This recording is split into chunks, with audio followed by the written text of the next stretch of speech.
അങ്ങനെ ഞങ്ങളും ചിക്കൻ മധുഹൂദം ഉണ്ടാക്കി. ഞങ്ങളല്ല, ഇക്കാക്ക ചിക്കൻ മധുഹൂദം ഉണ്ടാക്കി. ഞങ്ങളെല്ലാവരും കഴിച്ചു. നല്ല ടേസ്റ്റ് ഉണ്ടായിരുന്നു കേട്ടോ. അപ്പോൾ സാധനങ്ങളെല്ലാം ഇക്കാക്ക റെഡിയാക്കി വെച്ചു. അത് കഴിഞ്ഞിട്ട് ഫസ്റ്റ് കുക്കർ അടുപ്പത്ത് വെച്ച് ചൂടാകുമ്പോഴേക്കും വെളുത്തുള്ളിയും ഇഞ്ചിയും കൂടെ, ഇത് മീഷോന്ന് വാങ്ങിച്ച സംഭവമാണ്, ഇവനാൾ കൊള്ളാം കേട്ടോ. ഇഞ്ചിയും വെളുത്തുള്ളിയൊക്കെ ചതച്ചെടുക്കാനും ചോപ്പ് ചെയ്തെടുക്കാനും ഒക്കെ നല്ലതാണ്. അങ്ങനെ ഒലിവ് ഓയിൽ ചൂടായപ്പം അതിലേക്ക് ബേ ലീഫ്, പട്ട, ഗ്രാമ്പൂ, പിന്നെ കുരുമുളക്, ഏലക്ക, പത്രി എല്ലാം ഇട്ട് ഒന്ന് മൂപ്പിച്ചെടുത്തു. എന്നിട്ട് അതിനകത്തേക്ക് അതിൽ തന്നെ അരിഞ്ഞെടുത്ത സവാളയും ഇട്ടിട്ട് ഒന്ന് വഴറ്റി.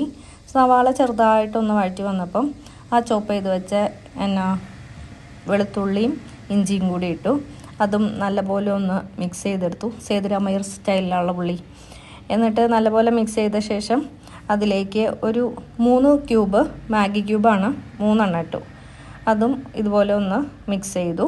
എന്നിട്ട് ക്യാരറ്റ് ചെറുതായിട്ട് അരിഞ്ഞ് വെച്ചിട്ടുണ്ടായിരുന്നു, അതിട്ടു. അതുപോലെ ക്യാപ്സിക്കവും ആ സംഭവത്തിലിട്ട് ചോപ്പ് ചെയ്തിട്ടുണ്ടായിരുന്നു, അതും ഇട്ടു. എന്നിട്ട് എല്ലാം കൂടെ നല്ലപോലെ ഒന്ന് മിക്സ് ചെയ്തു. തക്കാളി മിക്സിയുടെ ജാറിൽ അരച്ചിട്ടാട്ടോ ചേർത്ത്, അതും കൂടെ അരച്ച് ചേർത്ത് എല്ലാം ആ പച്ചമണമൊക്കെ ഒന്ന് പോയി ഒന്ന് ചെറുതായിട്ട് വഴണ്ടി വരണ പോലെ നന്നായിട്ട് വഴറ്റിയെടുത്തു. ആവശ്യത്തിന് ഉപ്പും ചേർത്തിട്ടാട്ടോ. അതുപോലെ അതൊന്ന് വഴഞ്ഞ് വന്നപ്പം അതിലേക്ക് മന്തി മസാല ഒരു 3 സ്പൂൺ ചേർത്തു. എന്നിട്ട് അതുകളെല്ലാം നല്ല പോലെ ഒന്ന് ഇളക്കി യോജിപ്പിച്ചു. അതിലേക്ക് മഞ്ഞൾപ്പൊടി മാത്രം കേട്ടോ ചേർത്തുള്ളൂ, വേറെ പൊടികളൊന്നും ചേർത്തില്ല. മഞ്ഞൾപ്പൊടിയും ചേർത്ത് നന്നായിട്ട് മിക്സ് ചെയ്തു. അടുത്ത പരിപാടി, അതിലേക്ക് കഴുകി വാരി വെച്ച ചിക്കൻ, അത് വലിയ പീസായിട്ടാട്ടോ മുറിച്ചെടുത്തായിരുന്നത്, ആ ചിക്കനും ഇട്ട് വെള്ളവും ഒഴിച്ച് നല്ല പോലെ ഒന്ന് മിക്സ് ചെയ്തു.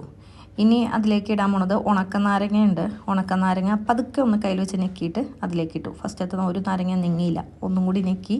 പിന്നെ അതിൻ്റെ കൂടെ തന്നെ 4 പച്ചമുളക്, അത് കട്ട് ചെയ്തൊന്നുമില്ല, 4 പച്ചമുളക് ഇട്ടു. അതുകളെല്ലാം ഒന്ന് തിളച്ച് വന്നപ്പം അതിലേക്ക് അരി ഇട്ടു കേട്ടോ. അരി അരമണിക്കൂർ വെള്ളത്തിൽ സോക്ക് ചെയ്ത് വെച്ചിട്ട് കഴുകി വാരി വെച്ചേർന്നതാട്ടോ. അതുകൾ ഒന്ന് പതുക്കെ ഒന്ന് മിക്സ് ചെയ്ത് കൊടുത്തു.